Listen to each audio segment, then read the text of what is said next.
Hello, this is Seb Kennedy, Energy Flux.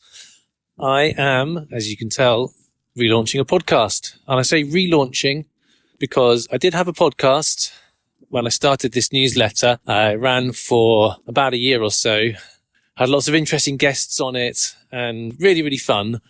But it was really hard work because it ended up consuming almost my entire working week, coordinating with guests and making it happen. But here I am, having another go at it. Didn't intend to, but I've had a little run of podcast appearances on other people's podcasts.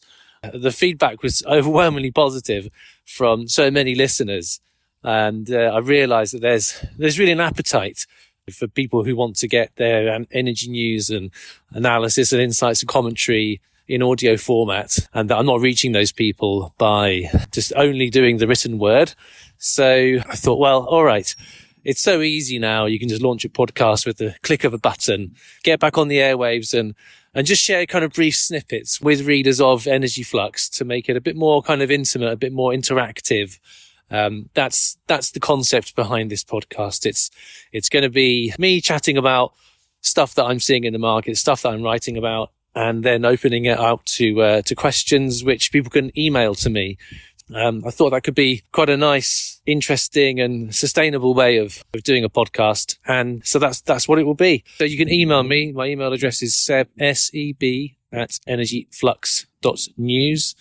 And you can also message me through the Substack app and hit me up with a message. I'll be getting online every week to talk things through, to open the mailbag, chat through some of the comments that people have left me and share my thoughts and talk a little bit about gas markets. Mostly, which is obviously what Energy Flux focuses on primarily. Just on gas markets, then it's just incredibly bullish right now. The European gas market, it's completely broken out. I mean, I spent most of last year kind of talking about the reasons why prices were inflated and the bull run had no kind of fundamental basis. And, I think obviously that thesis has been proven completely wrong. 2025 has just exploded up through all the resistance levels. Price of gas traded on the tidal transfer facility, it's pushing up to 60 euros per megawatt hour, which are prices we haven't seen since 2023 amidst post-invasion demand destruction period, which I talked about on the Redefining Energy podcast recently. It's any kind of bearish sentiment whatsoever in the European gas market has completely capitulated. Prices just seem to be racing north on what looks like technical momentum. The fundamentals don't really completely justify the movements we're seeing. So I still think that, there's going to have to be a kind of reconciliation with reality at some point, and not least because like at these prices, then, gas is becoming uncompetitive with other fuels. Diesel generation is going to come back if gas prices keep rising up because it'd be cheaper to fire up a diesel generator. Same for coal as well. Gas is breaking out of the coal to gas switching band. So, the demand destruction is going to accelerate, the higher these prices go. But this market, it's not based on fundamentals entirely. The speculative positions have been massively rewarded. The investment funds for taking big speculative bets on, TTF futures. And, it's been a real money spinner for them. So I imagine that will just carry on for a while until, the bubble bursts, essentially.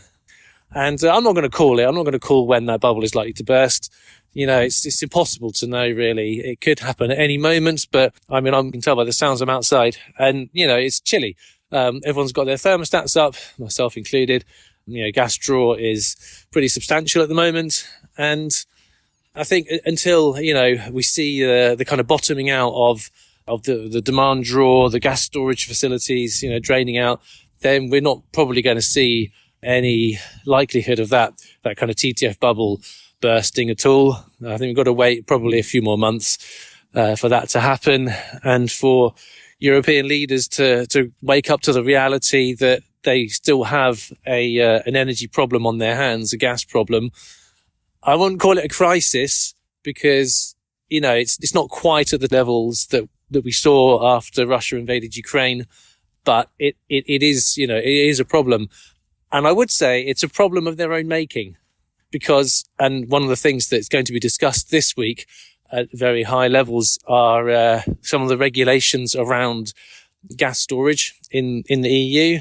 And as regular readers of Energy Flux will be aware, then, the kind of mandatory refilling targets that the EU has implemented are really, they part of the problem. They give speculative investment funds the ability to take out bullish positions at given intervals throughout the refilling season, and gas storage operators are essentially held hostage by the rules which they have to comply with. They have to go and procure the gas. So if you go long on gas, knowing that gas storage operators in Germany and Holland and France have to buy a certain amount of volume to comply with their regulations, then it's very simple trade, really, isn't it? You go long in those months, and then when they need the gas, they take it off your hands. You cash out your position and make extraordinary returns on your investments at the expense of consumers, which is one of the things that I really struggle to understand how any of this represents good value for money for consumers. I mean, I don't have any skin in the game apart from being a consumer myself and kind of caring about the health and prosperity of, people generally, hardworking people, and obviously the industries that employ them too. Energy intensive industries are just so pressured at the moment. Deindustrialization is such a buzzword in Western Europe. And part of the reason that it's happening is because energy prices have become so intolerably expensive that, operating such facilities becomes uneconomic in a global marketplace. But, there'll be so much to talk about the outlook for natural gas in the context of the seasonality question. As demand does finally start to dip and the refilling begins, it's like we're going to see more bullishness, or could we see a change to the regulations, which is on the cards potentially for this week?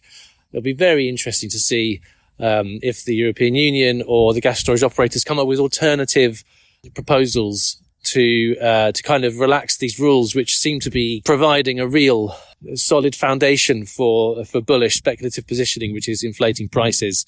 In fact, Eurogas, which is an association of European gas wholesalers and retailers, did put out a position statement yesterday saying that, these rules are they should be relaxed. We should be focusing a bit more on market-based solutions that don't kind of bestow so much market power onto one side of the market participants. We will see. That news could come out tomorrow on Wednesday. But looking further ahead, just to kind of set the scene, I suppose, we've got, the potential of a trade war between the US and China. Well, it's not really a potential. I think it is really happening now. The US is putting big 25% tariffs on steel.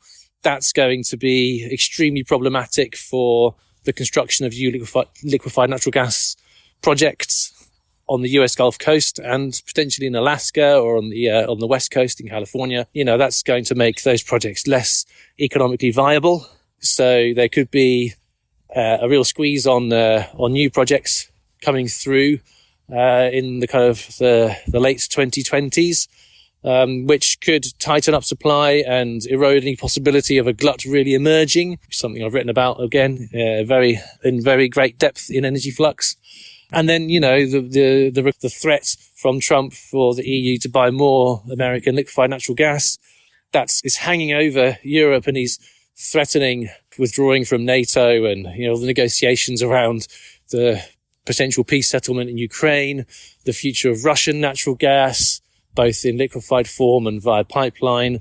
All these things are in play. The Middle East is, just a tinderbox. Regime change in Syria, could it spread to other places? What about Iran? It's sitting on the world's second biggest gas reserves.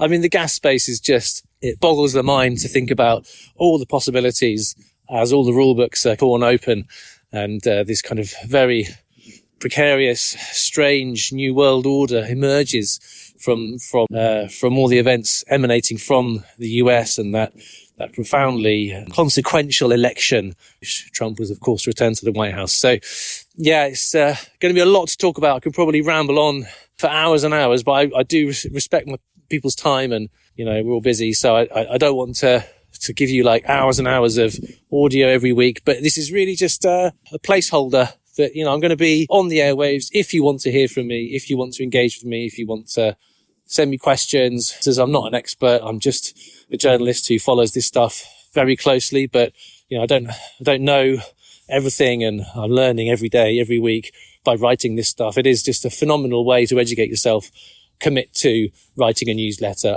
The more you look at it, then the more you learn, the more nuanced it becomes, the more complicated it is. I've learnt more than I could possibly have imagined by embarking on this venture and persevering with it. I made contacts with people who I could never have met in any other way. I had a lot of fun along the way. It's been great fun. I love doing this, and I love hearing from readers. I love engaging with people, and that's really the purpose of this podcast. It's just a very personal platform for people to kind of get a little bit closer and share those insights and deepen our understanding of where markets are at. So I will leave it at that for now. But I'm going to syndicate this podcast across all your platforms, Apple, Spotify. You should be able to find it everywhere. Obviously, I'll send out a note to the Energy Flux email list every time that there's a new episode. So you'll be able to listen wherever you get your podcasts. All right. Thanks for listening, and I'll see you again soon.